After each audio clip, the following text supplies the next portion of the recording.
Assalamualaikum warahmatullahi wabarakatuh.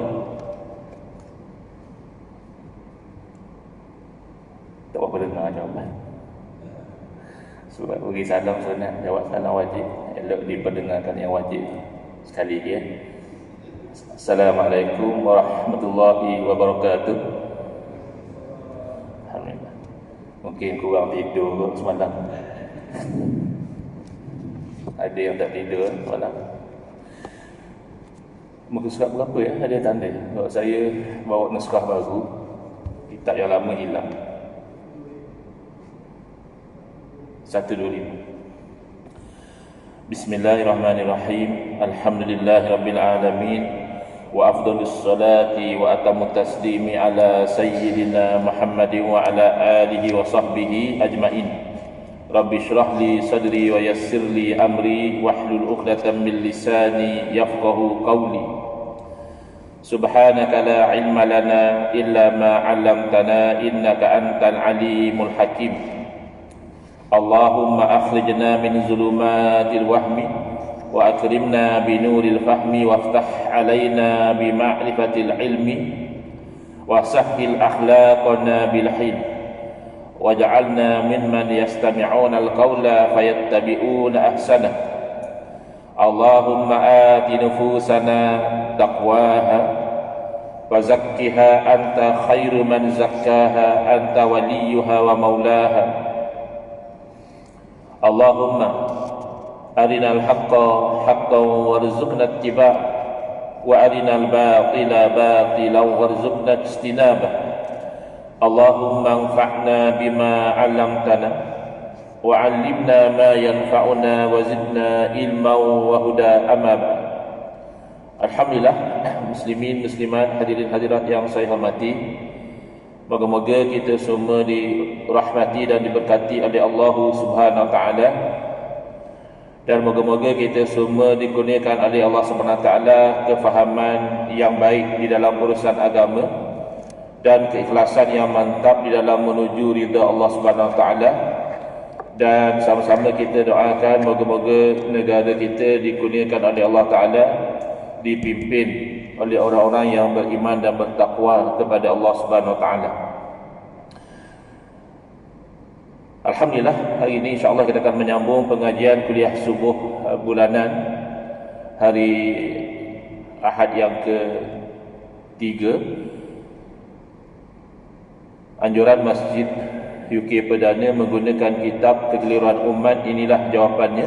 Susunan Al-Fadhil Ustaz Mahathir bin Haji Jul hafizahullah ta'ala wa nafa'ana bihi wa bi'ulumihi fid daraini amin. Kita sampai ke muka surat 125 ya, iaitu tawassul. Soalan, apakah tawassul yang dibolehkan ya? Jadi saya cuba huraikan dahulu dengan huraian yang tidak terlampau terikat dengan flow kitab ini, supaya kita mendapat kefahaman yang jelas terlebih dahulu. Tawassul ini adalah perkataan bahasa Arab ya, yang diambil daripada tawassala yatawassalu, tawassulan, iaitu tawassul ini perbuatan mengambil sesuatu sebagai wasilah, yang mengambil sesuatu sebagai jalan untuk sampai kepada sesuatu yang lain, itu namanya tawassul. Tetapi dalam konteks yang kita bincangkan ini, ia lebih khusus ya. Tawassul yang dimaksudkan dalam perbincangan kita adalah menyebut sesuatu di dalam doa ya.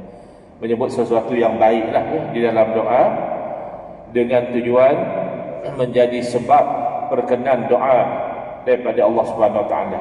Itu fokus dia. Kalau rezeki umum ya, kita keluar bekerja untuk dapat rezeki. Jadi bekerja itu tawassul untuk dapat rezeki, wasilah, jalan ya. Misalnya baru-baru ni kan orang berkempen untuk diundi dalam pilihan raya. Jadi berkempen itu tawassul untuk diundi ya. Itu secara luas, tapi kita nak ambil yang fokus saja. Tawassul yang kita nak bincang hari ini adalah menyebut sesuatu yang baik di dalam doa. Kenapa sebut? Supaya menjadi sebab Allah perkenankan doa. Sebab saja. Kalau hakikat, ya Allah boleh perkenankan tanpa doa pun, dalam hati saja terniat Allah perkenankan pun boleh. Doa tanpa tawassul Allah perkenan pun tak ada masalah, ya. Cuma perbincangannya tentang hukum tawassul, iaitu menyebut sesuatu yang baik di dalam berdoa. Baik. Ada antara amalan tawassul ini yang sepakat di kalangan umat Islam bahawa ianya itu masyru', yakni dibenarkan oleh syarak. Sepakat. Tidak ada pertikaian. Ya, Ustaz Mahdi masukkan dalam kitab kekeliruan umat. Sepatutnya benda ini ada kekeliruan, ya. Jadi ada part yang tidak ada kekeliruan, ada tawassul tertentu yang ada kekeliruan. Tawassul yang sepakat antara umat Islam yang kita boleh sebut dalam doa supaya doa kita diperkenankan oleh Allah, iaitu yang pertama, at-tawassulu bi asma'illahil husna. Bertawassul dengan al-asmaul husna, tawassul dengan nama Allah. Boleh saja misalnya kita angkat tangan, ya, ya Allah, berikanlah parti kami ini memerintah negara. Gitu boleh. Tapi nak bersungguh-sungguh tadi sebut nama Allah yang mungkin kita kata ada kaitan dengan permintaan kita. Ya Malikal Muluk misalnya, ya Zal Jalali wal Ikram misalnya. Kita minta kepada Allah Ta'ala yang ada kaitan dengan permintaan kita. Itu namanya tawassul dengan nama Allah. Ya Allah, berikanlah kami rezeki yang luas, yang lapang dan sebagainya, boleh. Tapi tawassul dengan sebut Ya Razzaq, wahai yang maha pemberi rezeki, baru minta rezeki. Ataupun rasa kehidupan kita tu sempit, ya, buat benda ni tak halang, buat benda ni tak jadi, lalu bertawassul Ya Fattah, wahai yang maha pembuka. Kita bimbang misalnya kita ni ada satu keaiban yang kita risau putlah orang tahu, malu kita, ya. Pula kita ni orang terkenal misalnya, kalau orang tahu aib kita ni, malu besar kita. Lalu kita berdoa Ya Sattar, ustur uyubana, wahai yang maha penutup, tutupilah keaiban-keaiban kami. Ini contoh tawassul dengan nama Allah. Tidak ada pertikaian. Semua umat Islam setuju tawassul macam ini dibolehkan. Yang kedua adalah at-tawassulu bil a'malis salihah. Bertawassul dengan amal soleh. Dua, pertama, orang tu nak dapat ridha Allah, dia buat amal soleh. Ini sepakat. Ini sepakat tawassul yang dituntut dalam syarak. Nak dapat ridha Allah, dia buat amal soleh. Hati-hati dengan ajaran yang bertopengkan nama hakikat makrifat. Dia tu dah tak nak lagi semayang, tak nak lagi puasa, haji dan sebagainya. Itu tak betul. Kerana Nabi SAW baginda orang yang paling faham hakikat, baginda orang yang paling bermakrifat, tidak pernah tinggalkan syariat. Kerana syariat itu wasilah, ya, jalan. Tetapi fokus di sini adalah kita sebut amal soleh dalam doa. Misalnya, Ya Allah ya Tuhanku, satu masa dahulu ketika aku itu masih bekerja, sekarang dah pension, ada pernah ditawarkan rasuah. Aku teringin Ya Allah nak ambil sebab jumlah besar, ya, katakan 100,000, katakan 150,000. Tapi oleh kerana aku ingat bahawa ianya haram dalam syariatmu, maka aku menolaknya. Gitu. Doa seorang-seorang lah, ya. Doa imam pula doa macam tu, terbenung juga makmum. Ya Allah, sekiranya itu adalah amal soleh di sisimu, Engkau sembuhkanlah penyakit yang sedang menimpa aku ini. Engkau bebaskanlah aku daripada bala yang sedang menimpa aku ini, misalnya. Ya, itu tawassul dengan amal soleh. Sebab amal soleh ni bukan sahaja buat benda baik, menahan diri daripada buat benda haram juga amal soleh. Sebab tu saya bagi contoh tak ambil rasuah tadi. Sebab kadang-kadang orang hanya cenderung melihat kebaikan itu hanya buat benda baik, solat, haji, sedekah. Orang tak perasan buat benda baik itu juga termasuk menahan diri daripada perbuatan yang haram. Jadi itu juga sepakat. Tidak ada khilaf, tidak ada pertikaian di kalangan umat Islam kalau tawassul dengan amal soleh itu dibolehkan. Cuba lihat, ya, kisah 3 orang yang terperangkap di dalam gua kerana pintu gua tersebut ditutup oleh batu yang besar. Yang akhirnya mereka bertawassul dengan amalan soleh masing-masing. Lihat nota kaki. Kisah ini ada dalam Sahih Bukhari dan juga Sahih Muslim. Mana hadis sahih, ya? Tapi ini bukan kejadian pada umat Nabi Muhammad sallallahu alaihi wasallam. Ini kejadian yang berlaku pada Bani Israel. Mereka masuk dalam gua, batu runtuh, tak boleh keluar. Kalau lama-lama tak boleh keluar, ia mati. Jadi mereka masing-masing berdoa, yang ini sebut amal soleh dia, yang ini sebut amal soleh dia. Akhirnya Allah lepaskan mereka dari gua tersebut. Kemudian seterusnya, yang ketiga.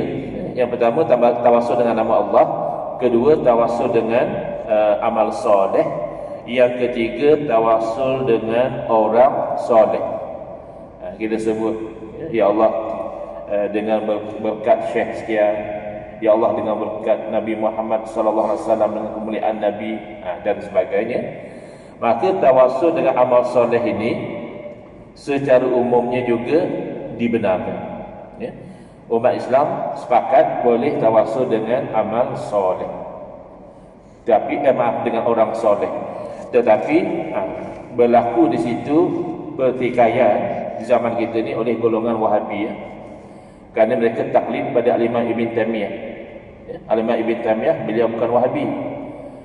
Kerana beliau hidup lebih kurang 400 tahun sebelum daripada pengasas gerakan Wahabi, iaitu Syekh Muhammad bin Abdul Wahab. Jadi tak mungkinlah beliau tu Wahabi.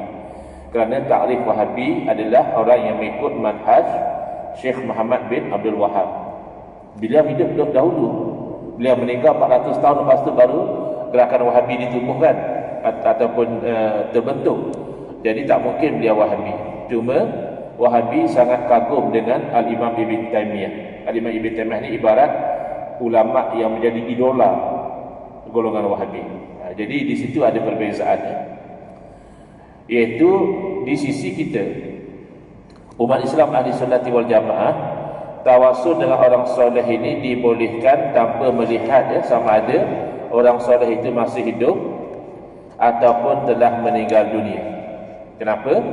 Kerana asas tawassul itu adalah kesolehan. Jadi kesolehan seseorang itu tidak terbatal semata-mata kerana dia telah meninggal dunia. Kita ambil contoh yang mudah, ya, tawassul dengan Nabi sallallahu alaihi wasallam. Kita tawassul dengan Nabi sallallahu alaihi wasallam adalah kerana kemuliaan Nabi. Tak mungkinlah orang Islam itu menyangkakan bahawa Nabi sallallahu alaihi wasallam ni baginda hanya mulia ketika baginda masih hidup. Lalu selepas baginda wafat, kemuliaan itu sudah hilang. Tak mungkin. Kita semua orang Islam tahu bahawa Nabi sallallahu alaihi wasallam itu sentiasa mulia ketika baginda masih hidup dan setelah wafat mulia. Jadi oleh kerana tawassul itu berdasarkan kemuliaan, maka tak ada masalah lah. Sahabat-sahabat Nabi tawassul dengan Nabi ketika baginda masih hidup, itu dibenarkan. Kita sekarang tawassul dengan Nabi sallallahu alaihi wasallam selepas baginda wafat juga dibenarkan. Tetapi di sisi golongan Wahabi tidak. Kata dia boleh tawassul dengan orang soleh, tak masalah. Tapi hanya kalau orang soleh itu masih hidup. Berarti sekarang tawassul dengan Nabi SAW, ya Allah dengan kemuliaan Nabi-Mu, kedankanlah doa kami, tak boleh. Sebab Nabi dah wafat. Ya Allah dengan kemuliaan Syekh Abdul Qadir Jailani, dia tak boleh. Ya Allah dengan kesolehan, keilmuan Imam Syafi'i, kau perkenankanlah doa kami, tak boleh. Kerana semua tokoh ini telah meninggal dunia. Yang boleh hanya kan kalau orang soleh itu masih hidup. Baik. Ini namanya hukum, ya. Biasanya tengok keadaan. Kalau Wahabi yang baru nahak lah, ya, baru berjinak-jinak jadi Wahabi, mungkin dia kata tawassul haram, begitu. Tak boleh. Bahkan saya pernah jumpa, dia kata tawassul dengan orang soleh itu syirik. Alasan dia, sebab orang soleh itu makhluk.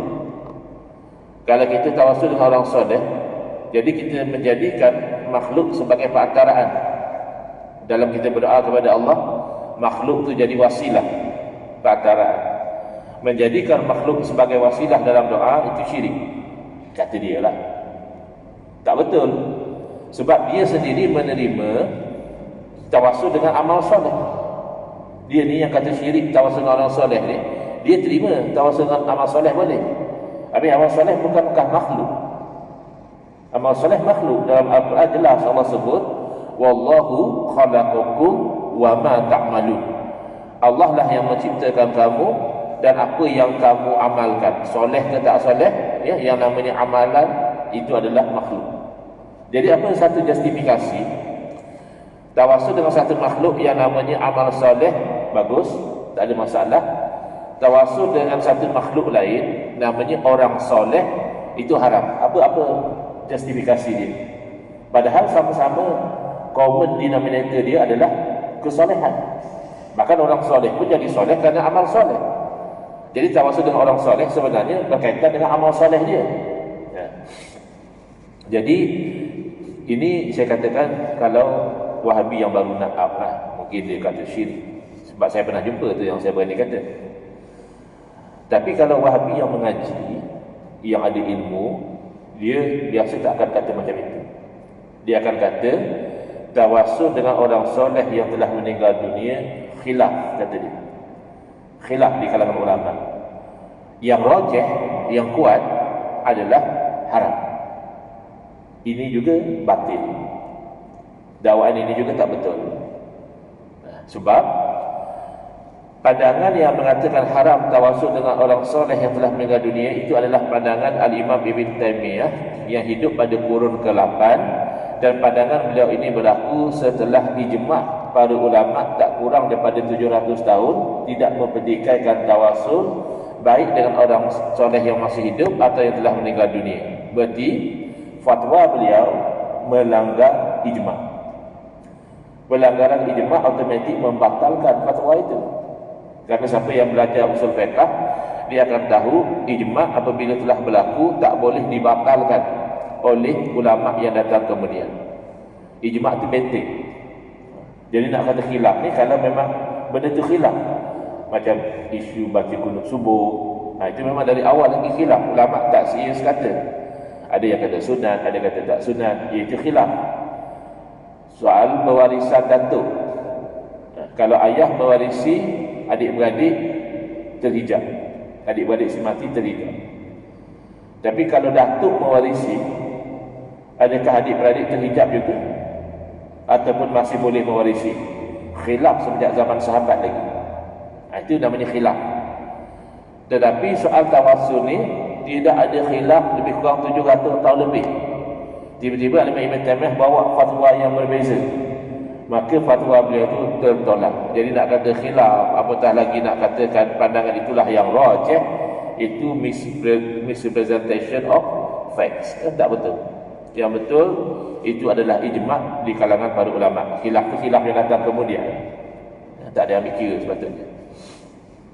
Baik, betulkah yang pandangan mengatakan haram itu dan kononnya itu yang rajih? Jawapannya, hukum dalam agama ni berdasarkan dalil. Mana dalil yang mengatakan haram tawassul dengan orang soleh yang telah meninggal dunia? Bahkan ketika berkesempatan saya tanya kepada bijak pandai di Perlis, tanya secara berdepan, adakah dalil di sana yang mengharamkan istighasah? Istighasah lebih serius lagi. Kalau tawassul macam tadi, ya Allah ya Tuhanku, dengan kemuliaan Nabi-Mu kau perkenankanlah doaku, itu namanya tawassul. Istighasah dia lebih direct lagi. Dia terus, ya Rasulullah, arisna, wahai Rasulullah, tolonglah kami. Itu namanya istighasah. Jadi saya tanya, sebab mereka berpendirian haram, bahkan syirik.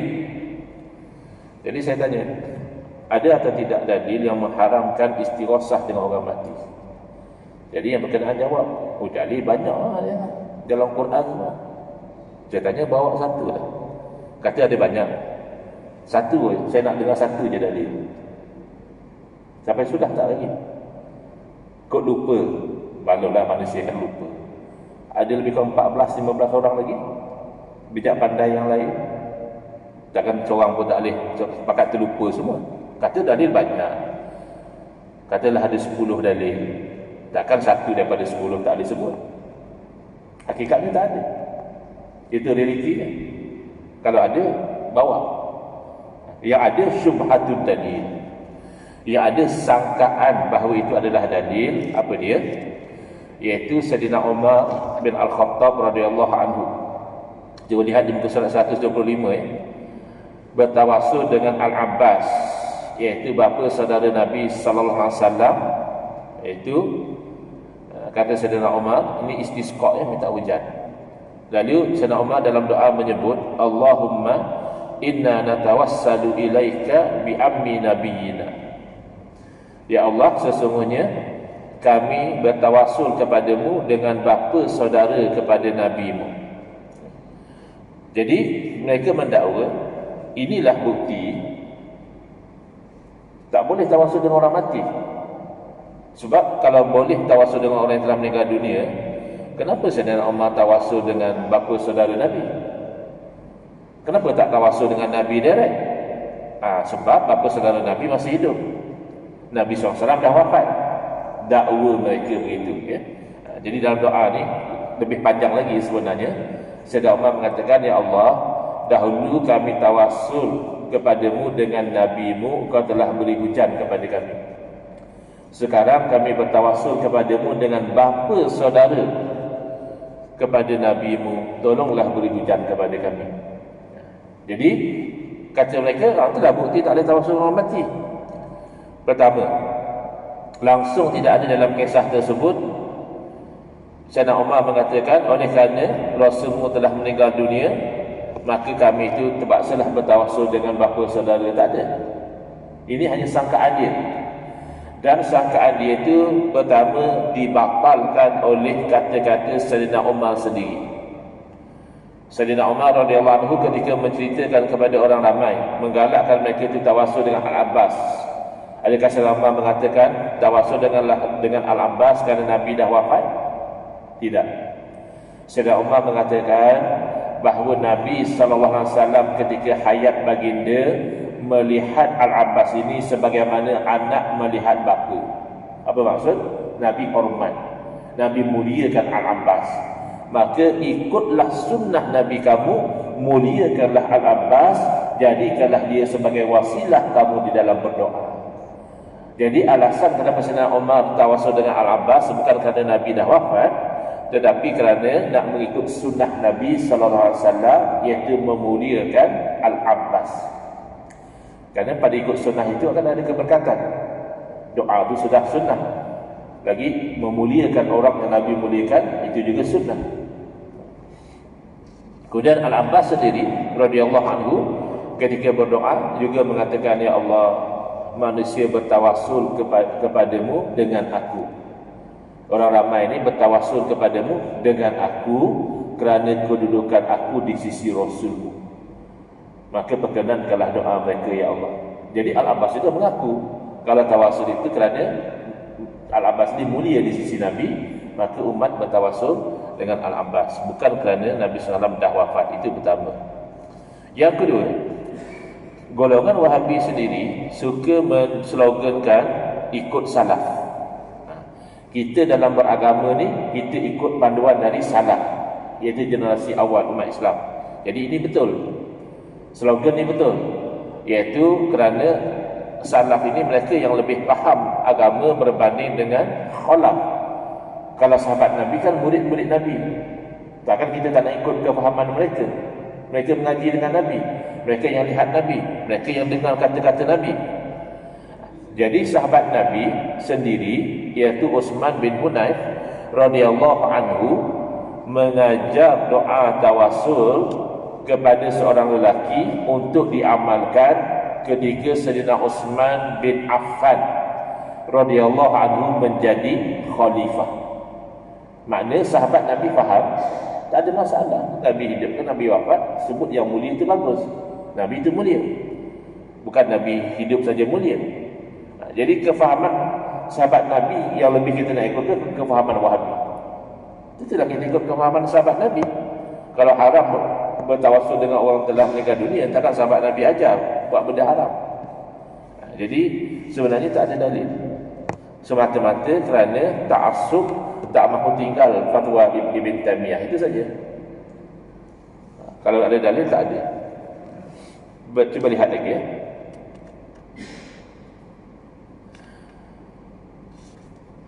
Di muka surat 126. Sayyidatina Aisyah radhiyallahu anha menyarankan supaya tawassul dengan makam Nabi sallallahu alaihi wasallam. Ini kalau ikut standard Wahhabi syirik. Ini juga ada kaitan dengan masalah hujan tak turun. Jadi Sayyidatina Aisyah radhiyallahu anha mencadangkan supaya dibuka bumbung yang menutup makam Nabi SAW itu supaya tidak ada antara bumbung itu dan langit itu sebarang penghalang. Itu namanya tawassul. Yang bagi hujan Allah, bukan kubur, bukan makam, tapi itu bertawassul dengan makam Nabi SAW. Takkanlah isteri Nabi juga buat benda syirik. Kemudian jadi tawassul dalam bentuk istighosah, dalam bentuk minta tolong direct. Ini kalau di sisi Wahhabi syirik akbar, syirik besar. Jadi orang tu kafir keluar dari Islam. Takkanlah sahabat biarkan benda syirik. Iaitu tentang seorang sahabat bernama Bilal bin Al-Haris Al-Muzani. Jadi kalau Wahhabi dia pertikaikanlah. Dia kata dia tak pasti sahabat ke bukan ni. Diriwayatkan ketika Bilal bin Haris Al-Muzani ni tak kuat, tak kisah. Katakanlah itu bukan sahabat, katakanlah itu hanya seorang tabi'in saja. Yang pasti kejadian tersebut sampai kepada Sayyidina Umar radhiyallahu anhu, dan Sayyidina Umar tidak melarang, dan tak ada riwayat seorang sahabat pun larang. Benda syirik kata Wahhabi.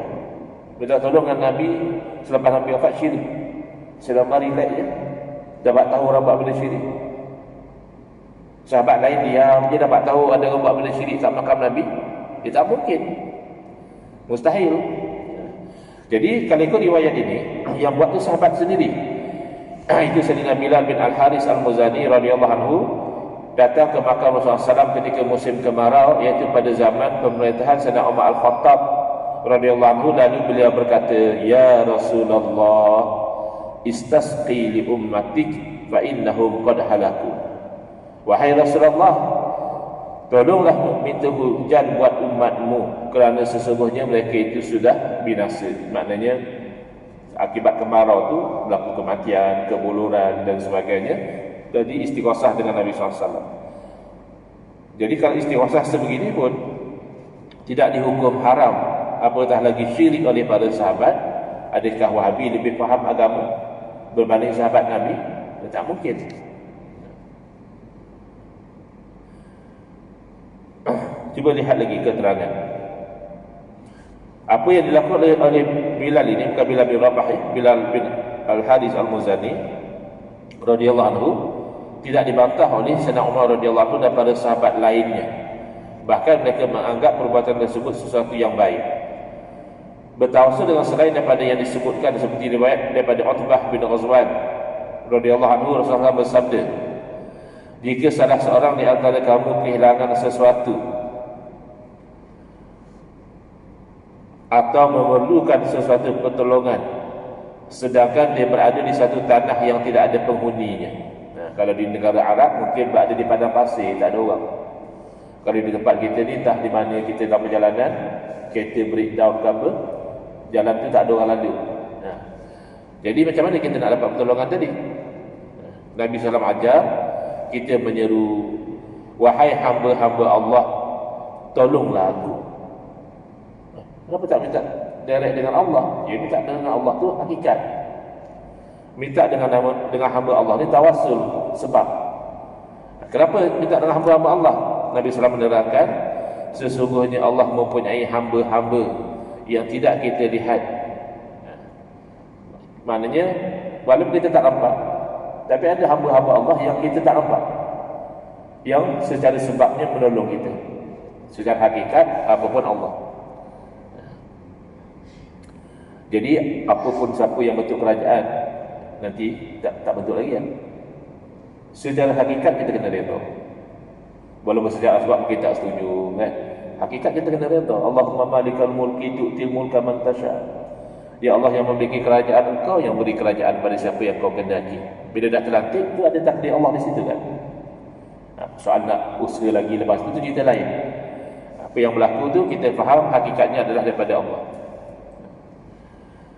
Dan zikir ini telah dicuba. Maknanya ada orang cuba amalkan hadis ini, datang pertolongan daripada Allah Subhanahu Wa Taala, wasilahnya hamba-hamba Allah yang tidak dapat dilihat, sama di kalangan jin atau apa, wallahu alam, atau malaikat atau sebagainya. Baik. Bolehkah bertawasul dengan orang yang sudah meninggal dunia? Ini fokus direct kepada isu ya. Sebab kalau tawasul dengan orang hidup tu tak ada khilaf. Jawapannya boleh. Diterangkan oleh Syekh Yusuf An-Nabhani rahimahullah taala. Beliau berkata, "Fala farqa fit tawassul bin Nabi sallallahu alaihi wasallam wa ghairihi min al-anbiya'i wal mursalin salawatullahi wassalamu alaihi wa alaihim ajma'in." Tidak ada beza tawasul dengan Nabi sallallahu alaihi wasallam dan nabi-nabi yang lain. Selawat Allah dan salamnya ke atas mereka, ke atas baginda dan ke atas mereka semuanya. Wa kadzalika bil anbiya'i was solihin. La farqa baina kaunihim ahya'an aw amwata. Demikianlah kita tawasul dengan nabi ke dengan orang soleh itu tidak dibezakan mereka itu masih hidup atau telah meninggal dunia. Li'annahum la yakhluquna syai'an. Kerana kalau dari segi hakikat makhluk ni tak boleh buat apa satu. Itu hakikat. Wa laysa lahum ta'sirun fi syai'. Dan mereka juga tidak memberi sebarang kesan. Sama je. Mereka hidup atau mereka mati, kalau kamu nak suruh dengan hakikat, mereka tak boleh buat apa-apa. Wa inna ma yutabarraku bihim liqaunihim ahibba'ullah ta'ala. Habis tu dah mereka tak boleh buat apa-apa. Hanya saja diambil berkat dengan mereka kerana mereka itu adalah merupakan kekasih-kekasih Allah. Kerana Allah Ta'ala kasih kepada orang-orang yang soleh. Lebih-lebih lagi pada Nabi.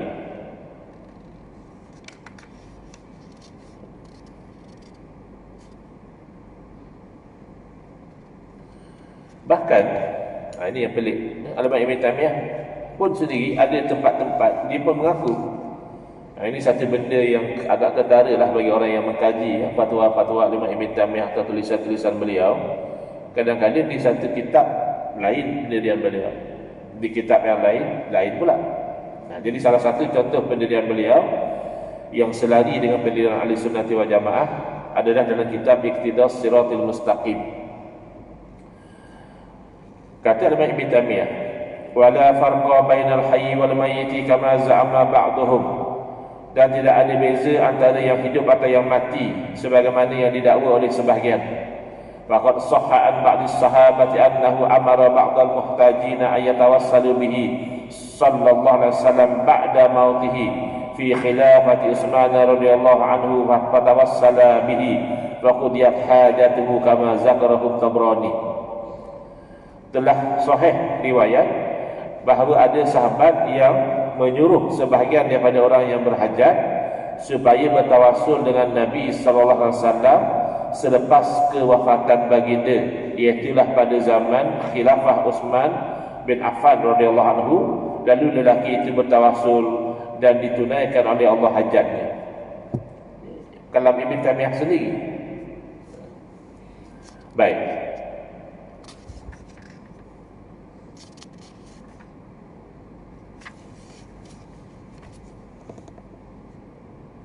Sikit lagi ya. Apa hukum doa dengan tawassul dengan menyebut jah, bijahi Sayyidina Muhammad? Jah itu makna kemuliaan. Jawapan, ini adalah sunat dan diamalkan oleh Nabi, para sahabat dan ulama salaf dan khalaf.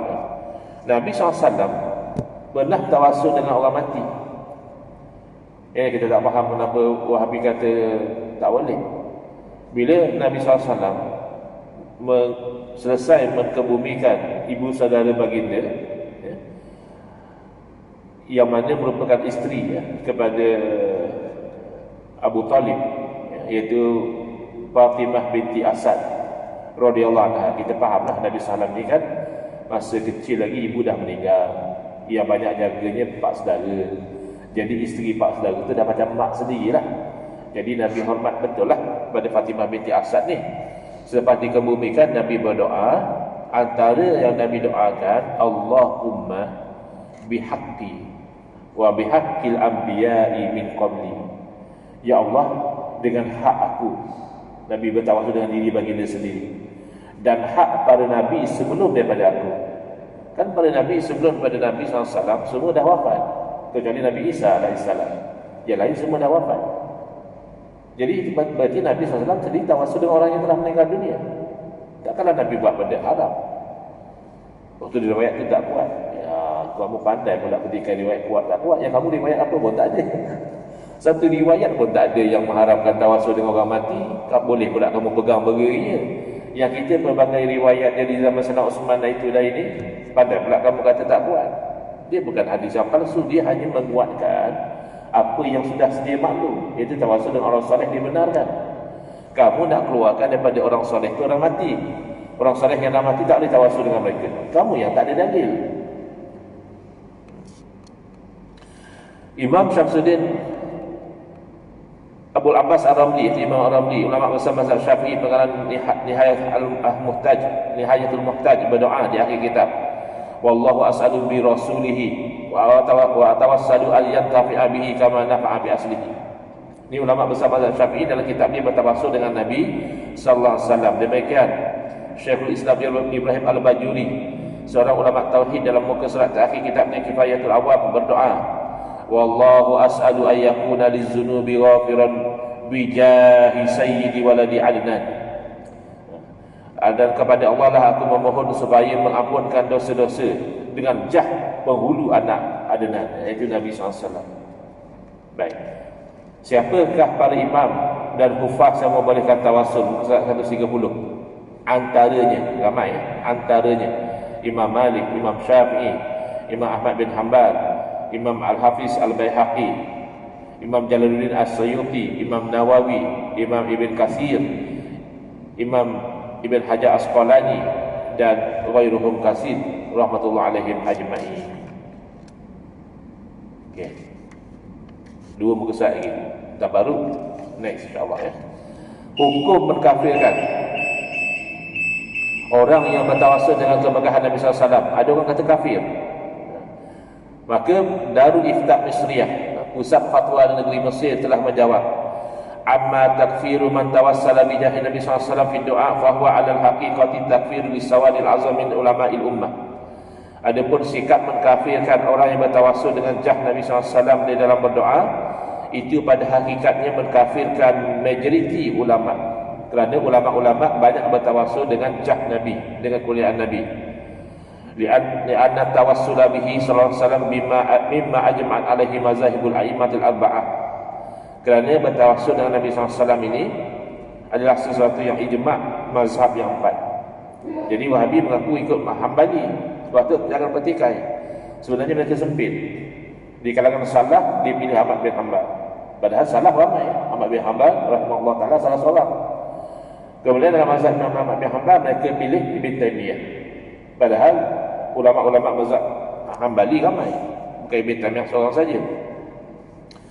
Faqad sabata an Nabi SAW al-amru bi tawassuli bihi bi hadis al-a'ma wa ghairihi. Telah sabit dalam hadis Nabi SAW memerintahkan tawassul kepada orang buta yang ingin celik. Bahkan ada tempatnya Syekh Ibn Taymiyah sendiri membolehkan istighasah dan tawassul. Bila menyatakan dalam kitabnya Al-Kalimut Tayyib fi rijil idza qadirah, berkaitan dengan kaki yang kebas, yang krem. Kalau ada tuan-tuan yang dah kebas kaki, dah boleh cuba. Ini amalan sahabat Nabi. Anil Haitham bin Hanashin qala kunna inda Abdullah bin Umar. Satu masa kata beliau, kami ini duduk dengan sahabat Nabi, iaitu anak Sayyidina Umar radhiyallahu anhuma. Fa khadirat rijluhu, lalu kakinya kebas ataupun krem, kejam. Fa qala lahu rajulun uzkur ahabban nas ilaika. Satu lelaki bagi cadangan, cuba kamu sebut sekasih-kasih orang kepada kamu. Padahal mereka dah tahu Abdullah bin Umar ni memang orang yang paling dikasih Nabi lah, Nabi SAW. Sebab dia ni apa saja yang Nabi buat, dia akan cuba tiru. Faqala ya Muhammad. Lalu Abdullah bin Umar mengatakan, wahai Muhammad. iaitu Nabi SAW. Faka'annama nasyita min iqam. Maka sebut saja begitu, Allah jadikan seolah-olah dia itu dah terlepas daripada ikatan. Tadi kaki tak boleh gerak, kejam, keren. Lalu orang kata, cuba kau sebut nama orang yang paling kau kasih. Disebut, ya Muhammad, wahai Muhammad, dengan izin Allah semua. Itu namanya tawassul dengan orang yang telah meninggal dunia. Ini disebut oleh siapa? Oleh Imam Ibn Taymiyah sendiri. Dan Syekh Ibn Taymiyah juga membenarkan tawassul Nabi Adam AS kepada Nabi Muhammad SAW dalam kitab beliau Majmu'ul Fatawa jilid yang kedua.